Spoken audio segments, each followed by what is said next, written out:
자, 충분히 쉬었죠?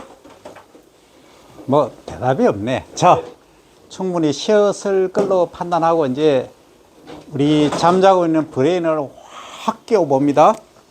치매 예방에 겁나게 좋다.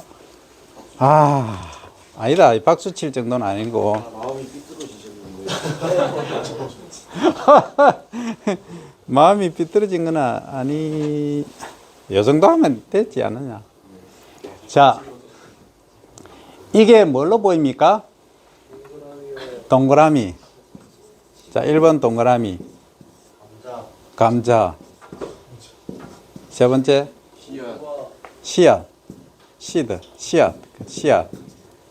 뭐, 누가 고구마야? 또. 어? 인생? 오. 자, 그 다음.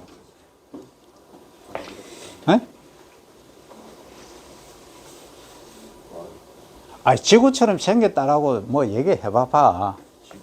지구를 하자, 그냥. 그 다음 7번째. 달. 그러면 해도 나와야 되겠죠? 그 다음. 응? 순환. 순환. 또는 시계. 그죠? 시계. 그지? 그지? 순환. 좋았어. 8번째 내가 원하는 답이 나왔습니다. 우리가 시계를 보면, 자, 여기 이제 0시에서 스타트를 해서 3시, 6시, 9시, 12시 이제 도달하죠. 0시에서 출발해서 이제 이렇게 도달을 합니다. 하는데, 이게 이제 12시간 개념으로 보면, 하고 다 어디가 뿌리노? 앞에 놔두고. 자, 또 다른 24시간 하루로 보면 여기 이제 0시에서 24시가 될 것이고, 여기가 15시가 되고, 여기가 18시가 되고, 여기가 21시가 되고, 24시가 되고, 이래 하겠죠? 하루를 24시간으로 봤을 때. 근데 이걸 이제 좀 더 크게 1년으로 한번 볼까요? 1년. 그러면 1년이면 이제 해가 가장 긴 날, 짧은 날 또는 평균 되는 날 해서 여기부터 할게요. 여기는 3시는 봄이다. 스프링이다. 이 3월이다. 3월 21일이다. 라고 가정하면, 그러면, 맞죠? 우리가 살아가는데 가만히 보니까 해가 엄청나게 긴 날이 있더라. 그날이 뭐다? 하지다. 6월 21일입니다. 하지. 뭐 하지? 하지는 여름이죠. 서머. 자, 그런데 가을이 됐어요. 가을인데 밤하고 낮하고 길이가 좀 비슷한 것 같아. 똑같아. 그걸 뭐라 한다? 이거는 엄밀히 말하면 추분이라고 하고, 여기서는 스프링에서 봄춘자를 써서 춘분 이렇게 부르고, 여기서는 하지 이렇게 부르고. 근데 12월 달 되니까 크리스마스 직전에 겁나게 밤이 길더라. 그래서 우리 할머니들 옛날에 속담에 그런 거 있죠. 속담의 노래, 동지서달 긴 밤이 이렇게 나오죠, 그죠? 노래는 좀 그냥 들어주고, 동지서달, 동지가 동지. 동지서달 하면 동지, 이때가 가장 밤이 길더라. 그러니까 옛날에는 호롱불도 참 구하기 힘든 시절에는 5시 반 되면 해가 져버렸어. 7시 돼야 해가 떠. 그 긴 밤을 뭐 해요? 공부를 한다? 그러니까 외롭더라면 자식도 안 찾아오고 하니까, 외로우니까 긴 밤이라는 얘기가 나왔더니 동지다 하는 얘기예요. 자, 그런데 여기서 우리가 뭘 하고 있느냐? 작물을 하고 있다. 크랍을 하고 있다. 그죠? 작물. 그럼 작물을 하는데 왜 이걸 그렸을까? 왜 시간을 그렸었고 달로 얘기했을까? 그럼 달로 얘기하면 1월달, 2월달, 3월달, 4월달, 5월달, 6월달, 12시간하고 똑같은 개념으로 가죠. 6월, 7월, 8월, 9월, 10월, 11월 이렇게 가더라 하는 거죠. 지난 시간에 작물이 어떻게 자라는가 하는 기본 이야기를 했습니다. 그럼 지금 이 시간에는 조금 더 나아가 봅니다. 그런데 말입니다. 지금 산에들의 꽃이 쫙 피고 있고 피었죠. 그래서 4월은 잔인한 달, 시험이 있기 때문에 잔인한 달일 수도 있지만 꽃들이 나를 유혹한다. 내 꽃구경 가야 되는데 나는 공부를 해야 되는데 나를 유혹하는 거죠. 그래서 잔인한 거예요. 그죠? 자, 한숨 쉴 이유는 없고 직장 구하고 나면은 꼭 마음대로 할 수 있어요. 자, 시간이 남아. 그때. 자, 그러면 이제 4월이다 하면 꽃이 지금 피었다. 지금 꽃이 핀 꽃은 어떤 나무입니까? 뭐 꽃이든 어떤 꽃이 피었나요? 벚나무, 그 다음 개나리, 진달래, 철쭉, 매화가 가장 먼저 치죠. 매화꽃, 또 이화합, 벽꽃 등등. 우리가 통상적으로 가만히 생각하면 꽃은 가을에 또는 여름에 피지 않느냐 하고 생각을 하죠. 뭐가? 가을에 피는 꽃이 있더라. 그게 뭐죠? 우리는 작물을 하니까 벼, 또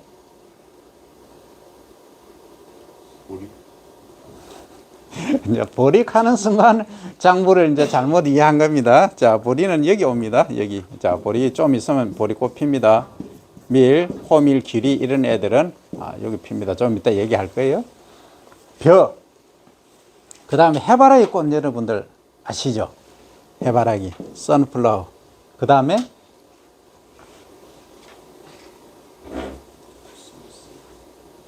콩. 가장 대표적인 게 뭐예요? 일반 작물을 나뉘지만 꽃, 국화잖아. 국화가 가을에 꽃이 피잖아요. 그죠? 서정주님의 시에 보면은 국화 옆에서란 시가 있잖아요. 봄에 어땠어요?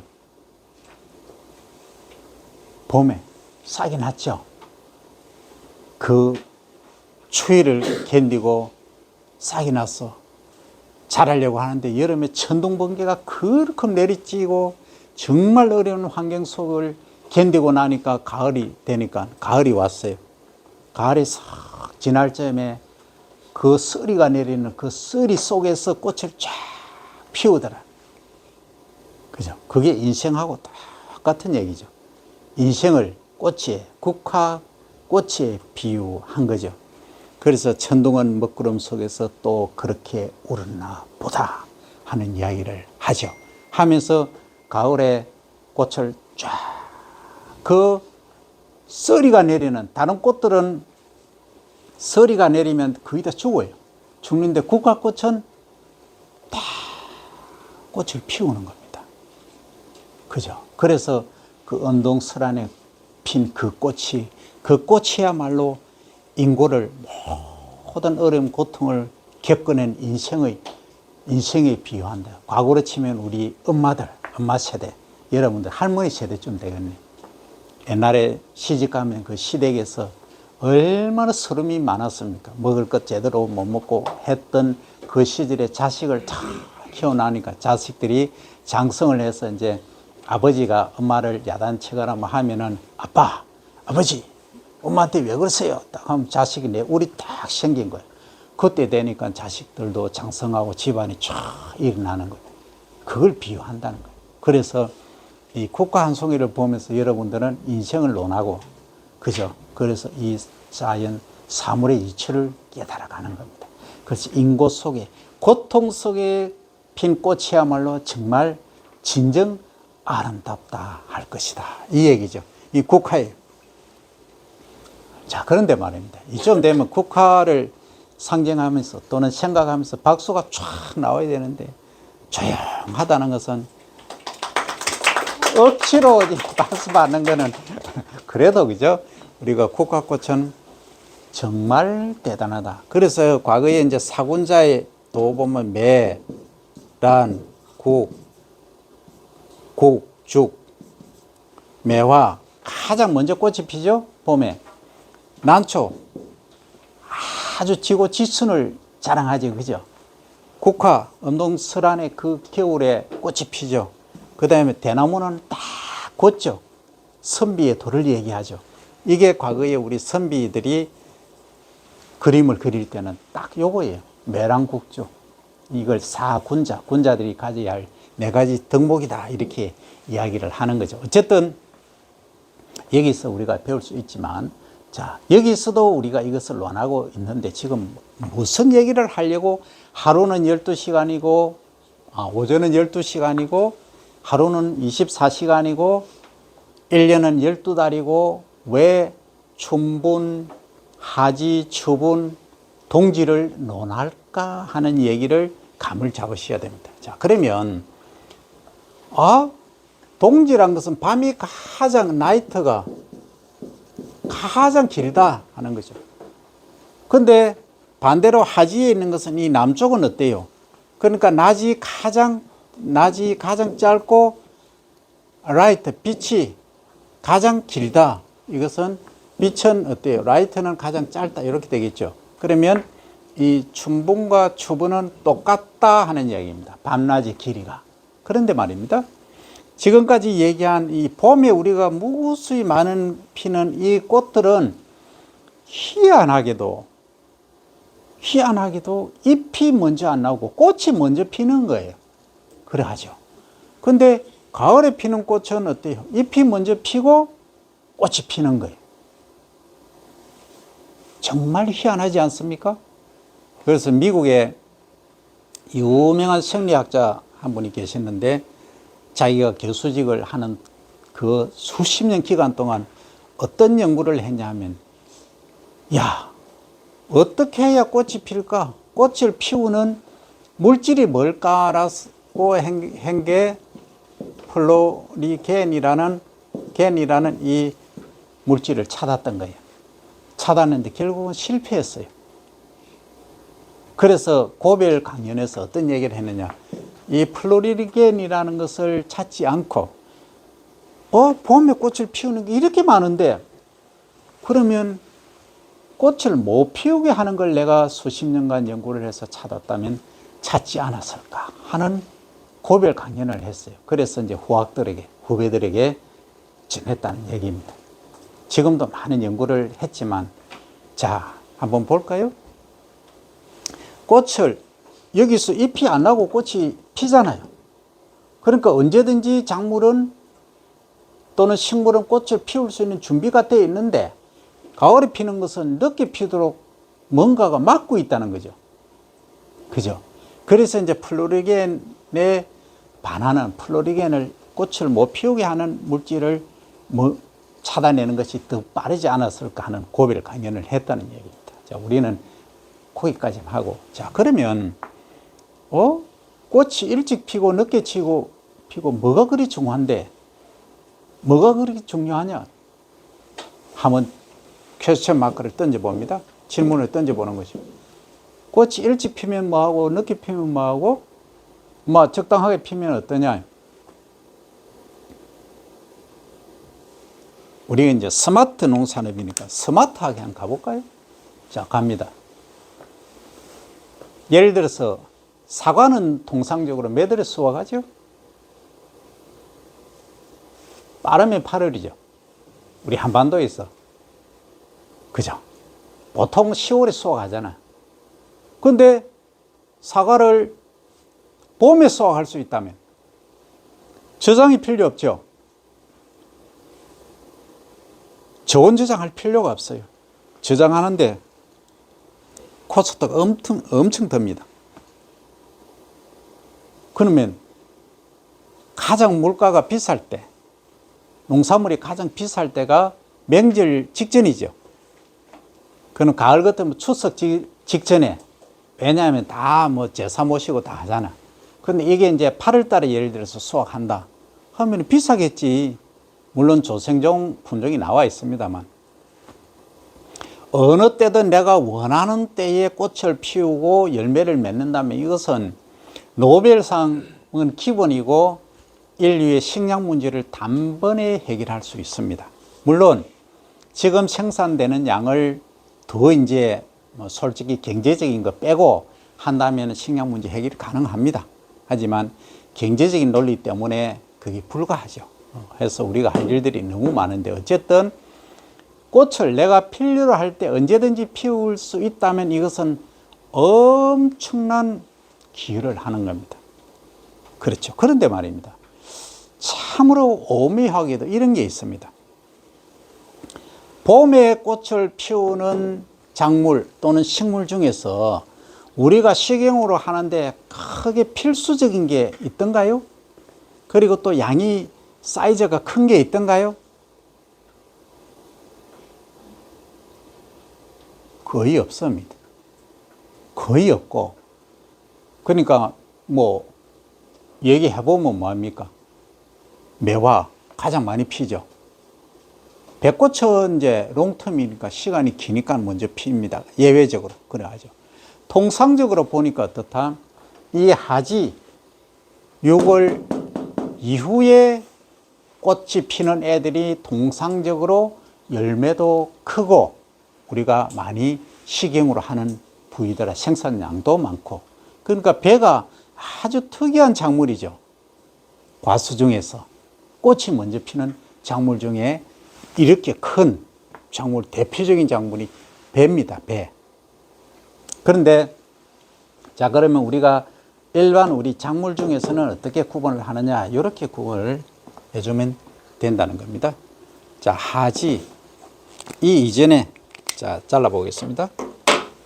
하지 이전에 꽃이 피는 작물을 뭐라 한다? 여기서 이제 동지가 가장 밤이 길고 낮이 짧다 했죠. 그럼 동지부터 낮의 길이가 길어집니까? 짧아집니까? 길어지죠. 낮의 길이가 길어지고 밤이 짧아지는 겁니다. 동지에서 하지 쪽으로 가면서 그러하죠. 그래서 길다 할 때 길 장자를 쓰죠. 그죠? 그 다음 일장 할 때 날일. 날의 길이가 가장 길어지는 것을 성질을 가진 작물이다 해서 장일성 작물 이렇게 말합니다. 그러니까 하지 이전에 꽃이 피고 또는 열매가 몇 간 하는 애들을 장일성 작물이라 하고, 하지가 낮의 길이가 가장 길고 밤의 길이가 가장 짧은데 지금부터는 어때요? 하지 이후부터는 낮의 길이가 짧아지고 밤의 길이가 길어지기 시작하죠. 그래서 최종적으로 이제 동지가 되면 12월 21일까지는 뭐 한다? 밤의 길이가 길어진다. 그러니까 요건 이제 단일성이죠. 작물이다. 이렇게 말합니다. 그 영어로 하면 요거는 장일성은 롱데이, LONG, 롱데이 크랍이라 하고, 요것은 숏데이 크랍 이렇게 부릅니다. 그러면 왜 그러냐라고 물으신다면, 아까 얘기한 플로리겐하고 관계가 있더라 하는 거죠. 그러면 플로리겐을 생성하는 그 작물의 특징이 그러하더라 하는 거죠. 그런데 말입니다.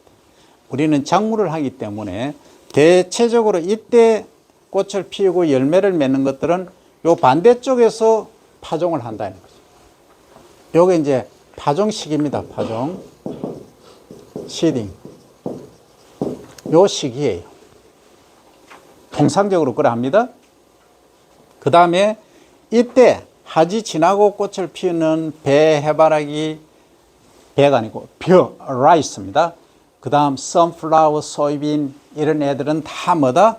국화 이런 애들은 다 이때 거의 파종을 한다. 이게 뭡니까? 이렇게 가죠. 잘 안 보이나? 여기서 파종을 해서 여기에 보통 수확하거나 여기에 수확한다. 이 위에 수확한다. 이거죠. 그러면 이것은 낮의 길이가 짧아지면서 꽃을 피우고 열매를 맺기 때문에 단일이라고 말합니다. 됐죠? 자, 그러면 여기에 장일에 포함되는 작물은 정신이 없죠? 지워가며 합니다.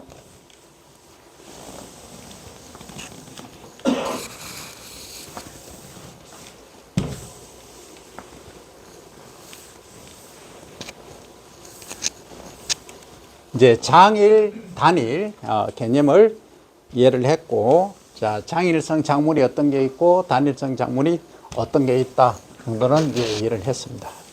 아주 클리어하게 가는 것이 좋을 것 같아요. 자,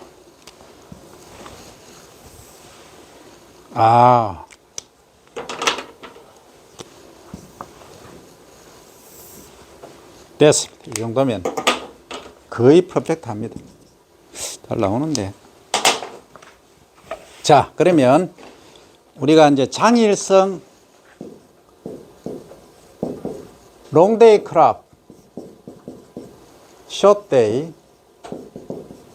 크롭 요 두 가지로 이제 분류를 하는데, 롱데이 크롭은 이제 낮의 길이가 길어짐에 따라서 꽃이 피고 열매를 맺는다. 자, 대표적인 거 뭡니까? 우리 작물에서 가을에 심는 거, 밀, 보리, 호밀, 기리, 이런 애들이죠.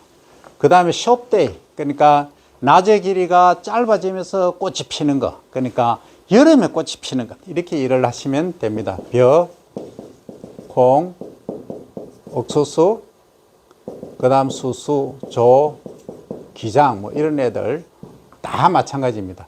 근데 해바라기, 아주까리 했나요? 아주까리 등등 이런 애들은 여기에 포함됩니다. 거의 많은 작물들이 여기에 포함된다. 그런데 말입니다.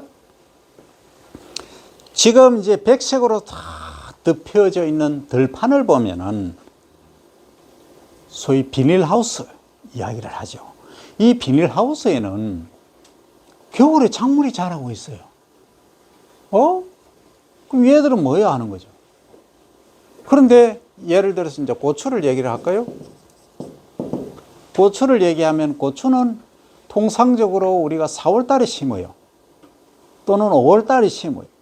그런데 백색 터널 속에 가보니까 고추가 엄청 많이 재배가 되고 있어. 그럼 뭐야?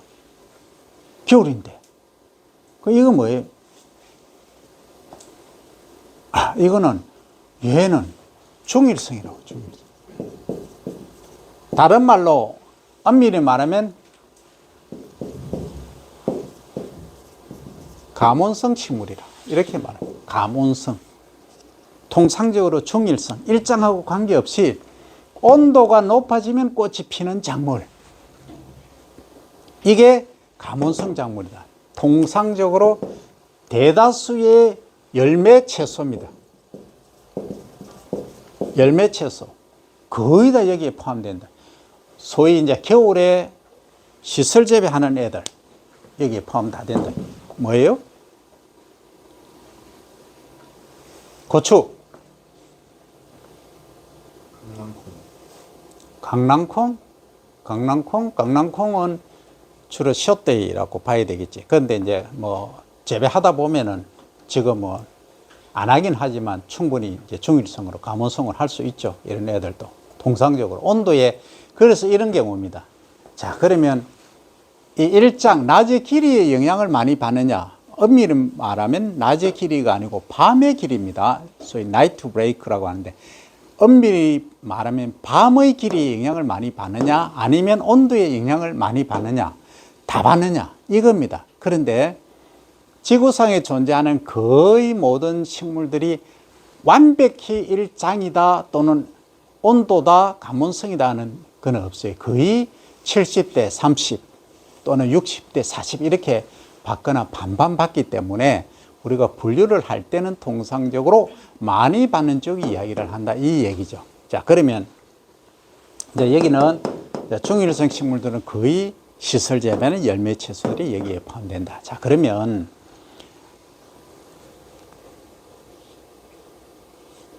한 5, 6년 전에 하고 원래 고추값이 겁나게 비쌌습니다. 아주 비쌌어요. 평소에 10kg의 청양고추가 얼마나 했느냐 하면 한 5만 원, 4만 원, 한 5만 원 정도 하던 게 보통이었는데 20만 원을 초과했어요. 한 25만 원 했어요. 그런데 말입니다. 우리가 가만히 생각해 보면 저 25만 원, 5만 원 하던 게 5배가 뛰었죠. 그럼 뭐 20만 원 하고 4배가 뛰었다고. 4타임스. 이건 어때요? 예를 들어서 시설재배 한 굴 통에 얼마 벌었냐면 순수익이 2천만 원 하다가 8천만 원 된 거예요. 그러면 5굴 통 하면 얼마예요? 4억이에요. 9월달부터 시작해서 하우스 짓고 9월달부터 시작해서 5월 말 6월 되면 끝난 겁니다. 9달, 10달 만에. 그렇다고. 그런데 말입니다. 중요한 거는 뭐냐? 이걸 잘 생각해 봐야 됩니다. 소비자 컨슈머하고 프로듀서하고 생산자하고를 보면 이 컨슈머는가 소비가 늘어나거나 또는 생산량이 줄어들거나 하면은 코스트는 가격은 프라이스죠. 프라이스는 올라가게 되어 있습니다. 자동 이치죠. 그런데 이런 경우가 있어요. 컨슈머의 소비는 똑같아. 그런데 생산자의 생산량이 줄었어. 이것도 일부 올라갑니다. 그죠? 그런데 이것은 내가 필요로 할 때 얘기고 꼭 먹어야 될 때 얘기고 먹어도 되고 안 먹어도 되는 것일 경우에는 얘기가 다릅니다. 무슨 얘기냐면 자, 컨슈머가 먹어도 되고 안 먹어도 되는 상황입니다. 좀 일명 어중간한 상태. 있으면 먹고 없으면 안 먹고 하는 어중간한 상태라고 보고 생산량이 줄었어요. 줄어들면은 어때요? 뭐 안 먹어. 뭐 없으니까 안 보니까 잘 안 먹어. 그러면 가격은 조금 올라가요. 프라이스는. 그런데 여기에 컨슈머가 이제 이건 똑같은 조건입니다. 이거는 먹거나 안 먹거나 뭐 별 관계없다. 그런데 이 생산량이 엄청 많아졌다. 그러면 이 가격은 어떻게 될까요? 떨어집니다. 점차적으로 떨어지게 되어 있어요. 그죠? 그래서 작물을 잘 선택을 해야 된다는 겁니다. 이런 경우 있습니다. 자, 예를 들어서 특정 작물을 얘기하면 안 되니까 A라는 작물이 있었어요. 그런데 소비가 늘어났어. 늘어나니까 생산량은 뭐 그대로예요. 그러니까 가격도 덩달아 이렇게 오르는 거예요. 가격이 2배 됐다 하니까 어때요? 이분들 소비를 딱 멈췄어. 그러니까 가격이 폭락을 해버려요. 2만 원 하던 게 5천 원까지 떨어져 버려요. 그래서 작물 선택을 할 때 어떤 작물을 할 것인가는 소비 패턴을 정확히 이해를 해야 되는 겁니다. 그래서 한 작물이 무턱대고 아니고 많이 올랐다고 해서 무턱대고 그 작물을 재배하면 리스크가 위험성이 그만큼 크다는 얘기예요. 나중에 경영에 관해서 또 할 겁니다만 우선적으로 기본 원리는 알고 가야 됩니다. 그래서 우리 농산업을 하는 입장에서는 어떤 걸 원하느냐. 이 가격이 그렇게 많이 오르는 걸 원치 않아요. 그러니까 어느 정도 일정하게 조금씩만 물가 변동률에 맞춰서 요 정도만 올라주면 됩니다. 그래 하죠. 그러면 나도 생산도 꾸준하게 비슷하게 이렇게 유지를 해도 되는 거죠. 근데 이게 폭등을 한다거나 폭락을 한다든지 이렇게 파고를 높게 크게 그리면 그릴수록 위험성이 크다. 농업으로서는 이게 맞지 않다. 근데 작금의 상황은 그렇지 않은 경우가 많다. 그래서 어떤 작물은 봄에 막 갈아엎기도 하고 그런 현상이 많이 빚어지죠. 그게 이 가격을 못 맞추기 때문에 그러는 거죠. 그래 이것을 나는 어떤 생각을 하느냐 하면 앞으로 우리가 지금 인공지능 많이 나오지 않습니까? AI 하니까 어떤 사람이 조리독감 얘기하는데 그건 축산에서 하는 얘기고, 이 AI는 인공지능이죠, 그죠? 인공지능이 이제 통계학하고 바로 매치되면 이제 전국에 우리나라로 보면 전국에 이 모종 또는 종자를 구입한 양 딱 계산이 다 나옵니다. 그걸 딱 투입하고 이제 그러면 재배 면적이 자동으로 되겠죠. 그리고 작황을 딱 보면은 가격이 어느 정도로 어떻게 움직이겠구나 하는 걸 찾을 수 있는 거죠. 그래서 여러분들이 소위 이게 중요하다는 거죠. 통계학, 스태티스틱, 이 통계학이 매우 중요합니다. 그럼 우리가 대통령 선거를 한다, 국회의원 선거하면은 6시 땡 하면은 뭐합니까? 요즘 7시죠? 7시 땡 하면은 벌써 당선 예상자 딱 나와버리죠. 그 정도로 이 통계가 무서운 겁니다. 그 표본이 몇 명이에요? 1000명입니다. 뭐 많아야 뭐 10,000명입니다. 대한민국 국민이 투표한 사람이 얼마예요? 3,500만 정도 되는데 그 중에서 뭐 10,000명이면 몇 프로입니까? 그렇죠. 그러니까 1%의 샘플을 갖고 당선자를 예측해냅니다. 그러면 이 AI 지능이 더 발달하면은 가격이 원래 예상되는 가격이 어떻고, 물론 기후의 영향을 많이 받지만 그러하다는 겁니다. 그래서 이런 쪽도 여러분들이 놓쳐서는 안 될 부분이다. 그래서 우리가 스마트 농산업을 이런 쪽으로 끌고 갈 것이다 하는 이야기입니다. 자, 그러면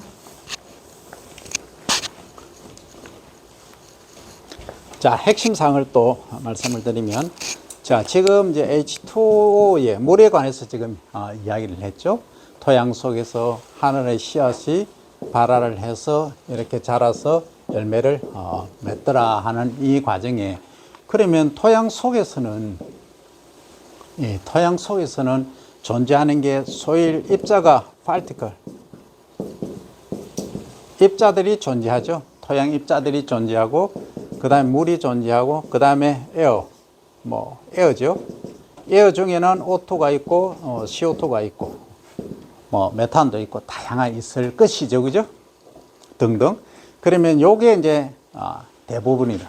그런데, 아까 얘기할 때, 바깥에 유기물이 우리 태우면은 다 없어지고, 뭐만 남는다 했어요? 재만 남는다 했죠. 무기 성분만 남는다. 라고 이야기를 했습니다. 그런데 첫 질문에서 뭐였습니까? 어떻게 지탱하고 있을까 하는 거예요. 지탱, 서스테인 하고 있을까? 그 말은 사람은 이 뼈대가 골격이 있기 때문에 딱 지탱을 한다. 그러면 식물의 골격은 뭐냐 하면은 이 섬유소입니다.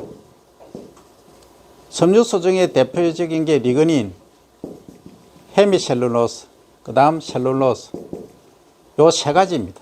요 세 가지가 이제 이 세포가 있으면, 식물 세포는 동물 세포하고 다르죠? 식물 세포는 바깥에 세포 벽이 아니고 벽, 셀월이라고 있습니다. 셀월, 세포 벽이 있고, 그리고 안에 세포막이 있죠? 셀 멤브레인이 있다는 거죠. 그 식물 세포는 이 안에 가운데 가장 큰 게 뭡니까? 액포라고 있어요. 그럼 핵이 있지만 핵은 액포보다 훨씬 적어요. 핵이 맨 가운데 있겠죠. 자, 핵을 이렇게 그리고 이중으로 되어 있죠. 이중막. 그 다음에 액포가 이렇게 큽니다. 그 다음에 뭐 다른 것들 많이 있지만 그 중에서 광합성하고 관계되는 것은 줄여서 이렇게 씁니다. P에서는 포토 신세시스, 광합성입니다. 이 약자를 PS 이렇게 줄여서 씁니다. 그러면 여기서 뭐냐 하면 광합성 하는 그 기관, 소기관은 뭐냐 하면은 엽록초, 클로로플라스트, 엽록체라고 합니다. 엽록체. 그러면 하나의 엽록체 속에 엽록소란 게 있어요. 광합성 하는 애가 있어요. 클로로필이라고 합니다. 클로로필. 요 클로로필이 수십 개씩 있다 하는 거죠. 그러면 광합성 여기서 한다. 클로로필. 얘가 한다. 엽록체 속에 있는 클로로필이라고 하는 엽록소가 한다 하는 얘기입니다. 그럼 결국은 방금 식물세포를 얘기할 때 요 핵이 있지만, 핵은 이중막으로 되어 있지만 이 속에 액포라는 게 있다. 액포. 그 액포는 다른 말로 안 좋은 말로 하면 쓰레기 처리장인데 여기 안에는 세포 속에는 전부 물이 가득 차 있다. 물이 가득 차 있어요. 물이 물 속에 떠 있는 거예요. 하나의 우주예요. 이 하나의 세포가 우주입니다. 그러면 이 액포에는 여러 가지 기능들을 하는 것도 있지만 쓰레기 처리장이 될 수 있는데, 그러면 이 세포가 어떻게 받치고 있느냐 하는 걸 보면 이거예요. 떠받친다는 건 뭐냐면 어떻게 나무가 써 있는가는 요 세포하고 다른 세포하고 쫙 이게 아주 컴팩트하게 딱 붙어 있는 거예요. 붙어 있어서, 그러면 붙어 있게 하는 요 바깥에 있는 셀월 있죠. 셀월. 이 세포 벽을 구성하는 게 뭐냐? 리그닌, 헤미셀룰로스, 셀룰로스. 요 세 가지의 요걸 섬유소라고 합니다. 요 섬유소가 분포하더라는 겁니다. 여기 핵심이에요. 그 중에서 가장 단단하게 결합되어 있는 기름이 이런 거예요. 바깥쪽에 요 지탱하는 것이 뭐다? 리그닌이라는 애예요. 이것은 아까 우리가 유기물을 토양에 투입하자 했죠. 하면은 분해가 거의 안 돼. 그래서 잔조물로 남아 있어요.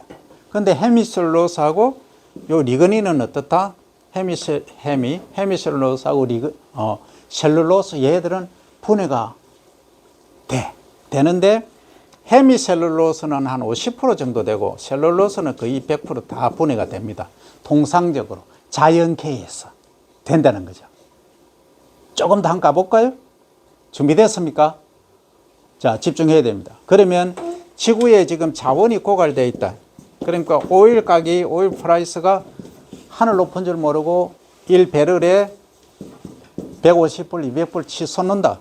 그러면 어떻게 해야 됩니까?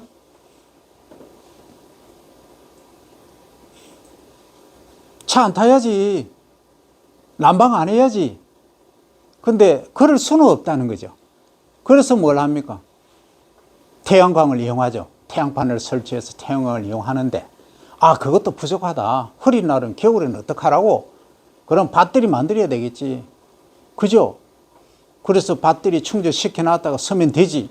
그래서 지금 전기자동차하고 배터리 시장이 어떻게 갑니까? 폭발적으로 증가하죠. 내연기관 문제 많이 일으키죠. 지구온난화 문제 되죠. 그럼 앞으로 시장은 뭐다?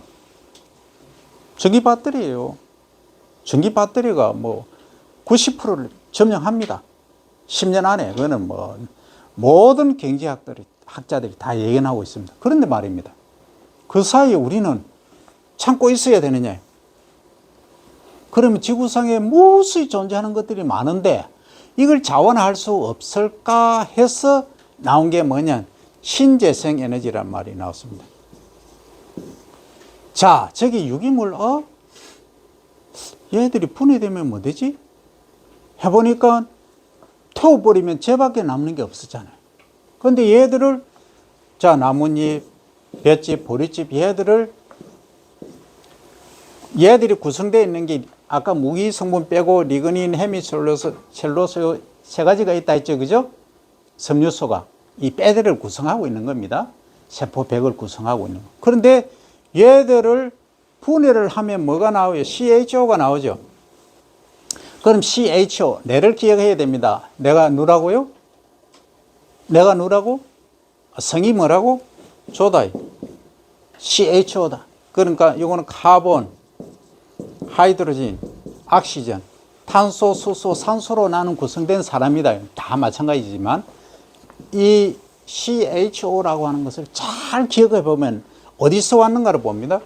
CO2하고 H2하고 결합해서 라이트가 햇빛이 있어서 C6H12 O6하고 여기에 산소를 만들어내더라.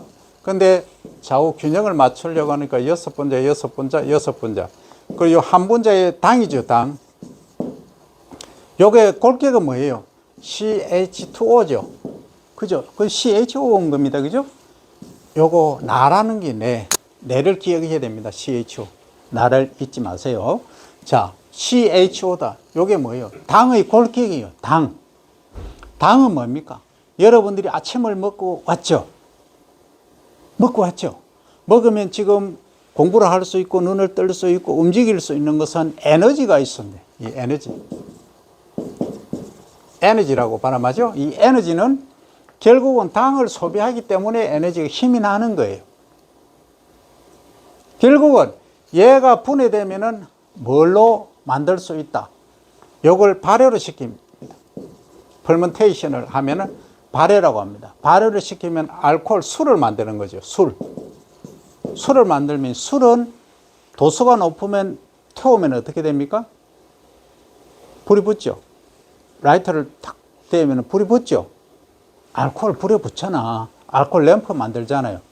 그럼 차를 달리는데 여기서 술을 만들어서 알코올을 만들어서 우리가 차에 넣으면은 화석연료 대체할 수 있겠죠. 그게 신재생 에너지입니다. 그럼 핵심은 뭐냐? 저기 바깥에 있는 나무들 다 끌고 모아가지고 발효를 시키면 되겠죠. 그런데 말입니다. 이놈이 발효가 안 돼, 리그닌이. 그죠? 이거는 제거하고, 그 다음 헤미셀룰로스하고 셀룰로스를 발효를 시켜서 알코올을 만들면 지구의 에너지 문제를 해결할 수 있다 하는 거죠. 문제는 코스트고, 결국은 이 얘들을 당으로 만드는데 뭐가 만드느냐, 누가 만드느냐, 나는 못 만들어. 나는 하나의 기술을 가졌을 뿐이지. 그 일을 하는 게 엔자임인 거예요. 효소라는 애예요. 그래서 노보자임이라는 그 세계에서 가장 잘 나가는 엔자임 효소 회사가 있어요. 그래서 이것을 헤미셀룰로스하고 셀룰로스를 아주 경제적으로 분해할 수 있는 효소를 찾아내고 만들고 하는 거죠. 그래서 여기에 유전자 조작 기술이 들어간다든지 다양한 방법으로 해서 이 엔자임 효소를 만드는 거죠. 그러면은 한번 봅시다. 지구상에 이 수많은 나무들을 이용을 해서 알코올을 만든다라고 하면은 우리가 필요로 하는 에너지 충분히 한 80% 이상은 충당을 할 수 있을 겁니다. 획기적이지 않습니까? 이게 뭐냐? 신재생 에너지. 그럼 가장 더 쉽게 갈 수 있는 건 뭐냐? 더 쉽게 가보죠. 사탕수수 알죠? 사탕수수는 당분이 28%, 30%까지 있습니다. 그러면 이 사탕수수 나무가 이렇게 있다. 나무라고 하기는 뭐합니다. 식물성이니까 이게 1년생이기 때문에 잎이 이렇게 납니다. 뿌리는 이렇게 돼 있죠. 이 사탕수수예요. 말 그대로 당이 있는 수수예요. 일반 수수보다. 우리나라는 단수수라고 하지만 슈거케인이 당이 많다 이 얘기예요. 근데 이게 이제 잎을 다 제거하고요. 줄기 속에 수액, 물 속에 흐르는 이 물 속에 뭐가 있다? 당이 있는 거예요. 그래서 딱 잘라서 압착만 쫙 하면 여기 통에 딱 넣고 압축을 프레스로 쫙 누르면 여기 쫙 있겠죠. 여기 넣고 하면 여기 이제 수액이 나와. 여기 나오면 이 액을 통에 딱 받아서 수분을 제거하고 하면 바로 설탕이 됩니다. 근데 요걸 가지고 발효, 우리 효모 들어봤죠? 술 만들 때 발효를 시키면 알코올이 만들어져요. 그러면 알코올을 딱 만들어서 차에다가 집어넣어서 달리는 거예요. 그래서 소위 일명 에탄올 차, 뭐 다른 말로 하면 술차 되겠는데 에탄올 차가 탄생을 한 거예요. 이 브라질에서는 에탄올만 가지고 달리고 있어요. 그 에탄올만 가지고 달리니까 힘이 그 가솔린보다는 한 75%, 80%밖에 힘이 안 나. 그래서 뭐 한다? 가솔린을 조금 희석을 해서 하는 경우가 있어요. 그러면 그걸 몇 프로로 하느냐? 그래서 이제 이 바이오에서 나온 거죠. 바이오. 생물이잖아. 그래서 바이오 에너지라고 합니다. 바이오 에너지. 그래서 이제 BE라고 줄여서 뭐 75 하면은 바이오 에탄올이 75%이고 25%는 가솔린이 들어간 차다 이 얘기예요. 여기까지 가는 겁니다. 그러면 우리가 작물이 또는 식물이 자라고 있는 모습을 볼 때 지탱하는 게 뭐냐? 보니까 이 셀룰로스, 헤미셀룰로스, 리그닌 얘들이다, 섬유들이다. 이게 그냥 버릴 거냐? 아니더라. 태워서 없앨 게 아니고 뭐 하느냐? 바이오에너지로도 만들 수 있고 그 다음에 뭐냐? 퇴비로도 활용을 할 수가 있다는 겁니다. 그래서 우리가 재배학 시간에 배우긴 하지만은 전체적인 그림을 쫙 여러분들이 이제 그리는 능력이 생겨야 됩니다. 그러면 그 분야 요소에 뭘 내가 해야 되지? 근데 왜 안 하고 있습니까? 라고 질문을 던질 거예요. 당연하죠. 했었어. 그때 1배럴이라고 하면 완 드럼이에요. 여러분들 이 드럼통 아시죠? 많은 거 있잖아. 드럼통 높이가 이 정도 되고 그게 1배럴입니다. 그 1배럴당 국제 유가가 150불 정도 도달했을 때 우리나라에서는 뭐 난리가 났죠. 전 세계적으로 난리가 났습니다. 이거 바이오 에너지 해야 된다. 그렇게 되었더라고요. 그래서 내가 우연치 않게 조금 젊다는 이유로 미국 가서 연구도 하고 했었어요. 뭘 가지고? 옥수수 때, 그 다음에 미스칸사스 갈 때, 억새 줄기를 가지고 이 공정을 하는 걸 배워오고 했었죠. 그래서 하여튼, 그러던 차에 좀 지나니까 유가가 뭐 됩니까? 뚝뚝뚝 떨어져. 150불 하던 게 60불, 50불 가니까 이제 할 필요가 없는 겁니다. 이래 되는 거죠. 그래서 이 리서치 연구라고 하는 것은 여기에 경제 동향에만 해서는 안 되는 거예요. 지속적으로 이렇게 진행이 되어야 되는데 언제 이렇게 또 변할지도 모르고 앞으로 우리가 땅 속에서 캐어내는 연료가 언제 고갈될지 모릅니다. 그리고 지구온난화가 너무 문제가 되기 때문에 이 연구는 지속되어야 한다. 뭐 하다가 여기까지 왔어요? 우리가 바깥에 있는 나무가 어떻게 해서 태풍에도 안 넘어가고 쓰러지지 않고 지탱할 수 있는가? 결국은 이 섬유소에 있더라. 그죠? 그래서 이 섬유소가 그냥 지탱하는 역할만 하느냐? 아니다. 보니까 CHO로 구성되어 있는데 결국은 얘들이 당으로 가는 것은 에너지로 이용이 되거나 또는 이제 그 당이 모여서 광합성을 해서 전분으로 축적이 되죠. 전분이라는 얘기가 나왔습니다. 전분. 스타치. 이 스타치라고 하는 것은 뭐냐면 그 일명 쌀을 먹으면 밥. 우리가 쌀을 먹으면 쌀이 요렇게 생겼죠. 원래는 요렇게 생겨야 되는데 여러분들이 이제 아침 먹고 보면은 먹을 때 보면 요렇게 생겼죠. 그죠? 요게 뭐냐면 배라고 하는 엠브리오. 요거는 배유라고 합니다. 배유. 엔도스펌. 근데 요 배는 바깥에 이제 둘러싸고 있는 호분청이라고 있어요. 요 단백질청. 얘가 거칠거칠하고 맛이 없으니까 얘를 벗겨낸다. 그걸 뭘 한다? 도정이라고 합니다. 라이스 프로세싱 하는 과정에서 얘도 같이 딸려져 나가버리는 거죠. 그래서 우리는 이 배를 못 먹습니다. 실제 양분으로 보면 여기가 배가 66% 있어요. 그 다음에 여기에 이제 단백질청, 바깥에 둘러싸고 있는 호분청이라고 하는데, 알레우론 레이얼, 알레우론청이라고 하는데, 여기가 29% 있습니다. 그럼 여기 안에 우리가 먹는 아침에 하얀 쌀은 몇 프로? 양분이 5%밖에 없어요. 결국은 우리는 아침에 당만 먹고 오는 거예요. 이 당이 전분이에요, 결국. 전분, 이 스타치예요. 스타치는 크게 두 종류가 있습니다. 우리가 이제 먹고 금방 돌아서면 배가 고픈 게 있습니다. 그걸 아밀로스라고 하고, 먹었는데 배가 좀 지속적으로 든든하다 하는 것은 아밀로펙틴이라고 합니다.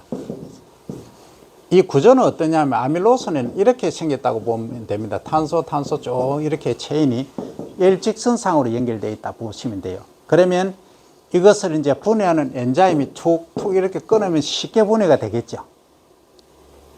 요거는 뭐가 분해하는지 아밀라아제. 이 아제라는 게 효소라는 의미거든요. 엔자임이라는 의미입니다. 그래서 툭툭 깨는데 이 아밀로펙틴은 구조가 이렇게 되어 있어요. 아주 복잡하게 막 섞여 있다는 거지. 이렇게 섞여 있으니까 아밀라아제가 들어가서 이렇게 분해하려고 하니까 시간이 많이 걸려져. 그래서 우리가 시험 치러 갈 때 엄마가 뭐 해주십니까? 아침밥 어떤 걸 해주세요? 찰밥 해주잖아. 찰밥, 찹쌀밥. 찹쌀밥이 끈적끈적하죠? 그래, 밥 먹고 배고프지 말고 4시간 아니라 6시간 딱 해가 배 안 고프고 우리 아들, 딸 시험 잘 치라고 엄마가 아침밥을 딱 해주잖아요. 그 아밀로펙틴은 엄마는 알고 계시는 기라. 뭐 용어는 몰라도 그 기능은. 그래서 배가 든든하게 시험 치다가 배가 꼬르륵 꼬르륵 하면은 집중 안 되죠? 집중 잘 하라고 이렇게 해주는 거. 그게 찰벼입니다. 요게 이제 아밀로펙틴이죠. 그러면 이제 종합합니다. 자, 집중합니다. 우리가 토양 속에 있는 수분과 양분을 흡수를 하고 공기 중에 있는 CO2를 흡수를 하면서 태양빛이 비치면서 물을 분해하고 해서 당을 만들었죠. 그죠? 설탕, C6H12O6, 탄소가 6개죠. 그죠? 6탄당을 만들고 산소를 내보내서 공기를 정화하는 기능을 하는 것이 1차적으로 모든 식물들의 기본 원리다 하는 거예요. 1차적으로 하고 있죠. 그런데 우리는 잎을 먹을 게 아니야. 잎 채소는 먹겠지만 일단 우리가 곡물을 보자고. 쌀을 보자고. 쌀을 보니까 이게 그럼 당을 만들었으면 당으로 끝나느냐? 아니다. 당이 만들어지면 이게 골격을 유지하는 것, 세포벽을 구성하는 요소로 작용하더라. 그게 섬유소더라. 그죠? 그게 이제 셀룰로스, 헤미셀룰로스, 리그닌 요 세 가지로 구분되더라. 그런데 셀룰로스하고 헤미셀룰로스는 효소로 어느 정도 분해가 되는데 리그닌이란 얘는 분해가 거의 안 된다. 그러면 여러분들 중에 리그닌을 분해하는 효소를 아주 쉽게 싼 가격으로 공급할 수 있는 걸 찾았다 하면 여러분 노벨상은 기본이에요. 빌 게이츠, 스티브 잡스, 지금 최고 부자 누구예요? 일론 머스크? 저리 가라요. 네. 그 사람들은 저 발아래도 못 와. 이걸 정말 싼 가격에 분해할 수 있는 기술을 찾았다면 이게 뭘 대체하는 겁니까? 기름을 바로 대체해버려요. 폭발적인 경제적 효과를 가져올 수 있죠. Right now, 지금 당장. 뭘로 만들었어? 알코올로 만든다는 거죠. 그죠? 자, 그 다음에, 그러면 이제 우리가 지금 당으로, 사탕수수를 이용해서 당으로 즙을 짜서 먹어도 에너지를 확보해서 활동을 할 수 있지만, 그런데, 밥을 먹어야지, 한국 사람이. 그래서 저장도 하고 해서 곡기도 채우는, 배도 채울 수 있는 역할을 하는 것이 쌀이다. 그런 쌀은 우리가 볼 때, 우리가 먹는 쌀은 전분만 먹더라. 전분만 먹더라. 안에 있는 하얀 부분, 맛있는 그 부분은 양분으로 보면 6%밖에 없다. 근데 그 바깥을 둘러싸고 있는 게 호분층이다, 단백질층이다 이 말이죠. 요게 27%의 영양가가 있는데 까칠까칠하고 밥맛이 없더라. 그래서 잘 안 먹더라. 그죠? 그래서 요걸 깎다가 보니까 날아가 버리는 게 신운, 배란 애가 날아가 버려요. 엠브리오. 얘가 날아가 버리니까 우리는 실제 영양 불균형 상태로 밥을 먹고 있는 거예요. 그죠? 그래서 이제 어떻게 해야 되겠다? 앞으로는 신운이 있는 신운 쌀을 먹어야 되겠다. 그게 답이에요. 그래서 요즘 당뇨 환자, 무슨 환자 많이 발생하죠. 그러면 뭐 한다? 바라현미를 먹는 게 최고로 좋다. 근데 밥맛이 별로 없다. 그것은 더 가공 부분에서 할 일이고. 그러면 이제 아까 알코올로 또는 그냥 당으로가 아닌 이 전분으로 우리가 아침에 먹었던 밥으로 저장하는 것은 전분이라고 한다 이런 거예요. 광합성에서 이렇게 쌓이는 거죠. 이 종자 속에 쌓이고 요것은 전분은 크게 두 종류가 있다. 뭐냐? 하나는 분해가 잘 되는 아밀로오스, 아밀라아즈라는 효소에 의해서 분해되는 아밀로스가 있고 그 다음에 얼기설기 막 엉켜져 있는 아밀로펙틴이라는 전분 요 두 가지로 되어 있더라. 그래서 우리가 찹쌀, 우리가 시험 치러 가면 엄마가 해주시는 그 밥은 잘 분해가 안 돼. 그래서 배에 꼬르륵 소리도 잘 안 나. 그게 뭐다? 아밀로펙틴 성분이 많다. 그래서 찹쌀은 적어도 95% 이상이 아밀로펙틴으로 되어 있다 하는 거죠. 그럼 아밀로스는 통상적으로 우리 인디카 아닌 자포니카 우리가 먹는 자포니카 쌀에는 얼마다?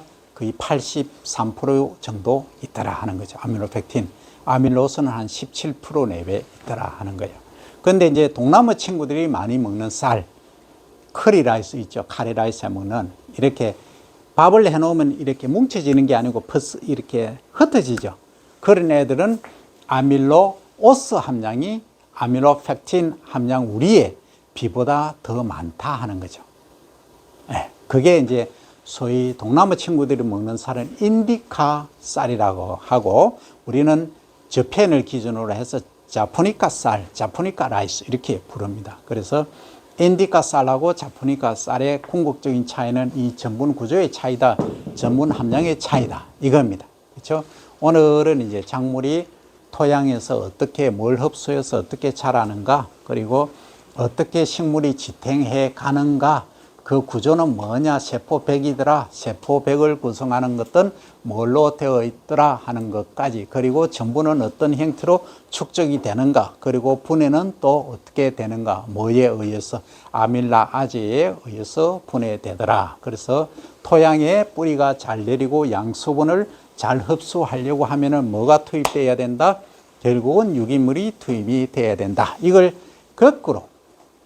거꾸로가 아니고 약간 옆으로 보면 우리가 식물을, 작물을 하면서 활용할 수 있는 더 나은 방법을 찾아보자. 뭐냐, 에너지 문제를 해결하자는 차원에서 가보니까 이 섬유수를 에너지화하자. 그래서 알코올을 만들자 하는 거예요. 그래서 이 알코올을 만드는 데서는 결국 엔자임 효소라는 애가 필요한데 이 효소를 지금보다 엄청나게 파괴력이 있는 효소를 찾아내고 활용할 수 있는, 저가로 공급할 수 있는 기술을 개발해낸다면 빌 게이츠, 일론 머스크, 스티브 잡스를 뛰어넘는 세계 최고의 부자가 중요한 게 아니고 인류 발전에 그만큼 기여할 수 있다 하는 것까지 설명을 드렸습니다.